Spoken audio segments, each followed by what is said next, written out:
a few things I really care about in life. My body, my pad, my ride, my family, my church, my boys, my girls, and my porn.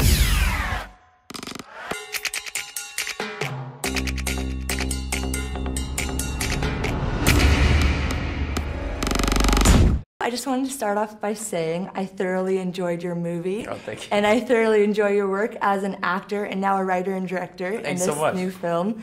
So tell me a little bit about the inspiration behind this film. I mean, you come out straight out of the gate with a really bold topic as a director. So tell me where you got that and the ideas for your character, John. Sure. Well, just before we started rolling, you were saying that you studied like media studies at school. So I pay a lot of attention to the media. You know, I've worked as an actor in TV and movies since I was a kid, and the way that media affects how we see the world is always sort of intriguing to me. So I wanted to tell a story about how oftentimes media can lead us to have sort of unrealistic expectations of life and especially love and sex.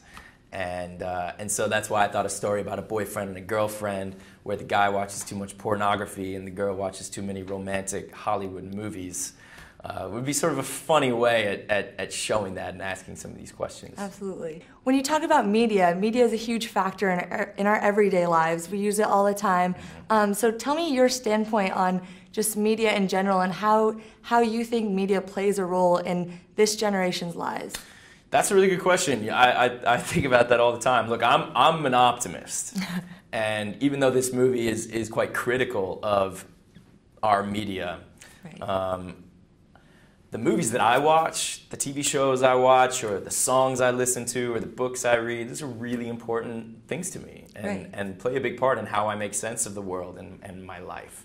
And so I'm really grateful to get to participate in that by making movies and putting them out there. And what's cool about our time right now is that for the first time ever, so many more people have the ability to do that, to participate in that conversation. And off of that, it's perfect because you have this production company, Hit Record, and you're letting the everyday consumer of media, anyone in the world, become their own producer. And I know you guys are going to TV pretty soon here, so what do you anticipate for your TV show? Well, yeah, so thanks. I'm glad you know about it.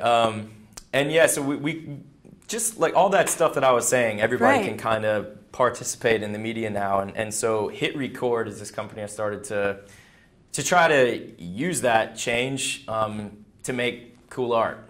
And now we're making a TV show. We've done a lot of stuff before. We've published books and we've put out records and we've screened our short films at festivals and stuff. But now we're going to have a TV show, like on television, cable television, not like online channels or whatever, like cable TV. And we're working on it right now, actually. So like you or anybody else, especially if you've got some skills, you're a writer or you're an actor or you're an editor, musician, animator. If you come to our site, Hit Record, we're working on that stuff right now, today. And the results of what we're making is going to be on our TV show. That's so great. So I know you've worked on a lot of big Hollywood films with some big directors, Christopher Nolan, and then you've also worked on some independent films like Brick. So what do you see the difference there, and why did you choose the independent route for this film, Don John? Well, to me the most important thing actually isn't the size of the budget, it's more the intention of the filmmaker and the sentiment behind the story. And you can have little indie films that are completely shallow, and you can have big blockbuster films that really have a lot to say, and obviously vice versa. So I think the size of the movie is less important to me. But the reason I wanted to do a smaller movie, a smaller budget movie, was because I wanted to maintain total creative control. So Don John, that's coming out in theaters, that's exactly the movie I wanted to make. Frame for frame, line for line. It's nobody told me you have to do this, you have to change that. It's exactly what I wanted to make. Awesome. And one last question, and I want to hear John's best pickup line. John doesn't have to have pickup lines. Okay, good answer. That'd be it. Thank you so much for sitting down with us today. And be sure to check out Don John in theaters September 27th. Thank you.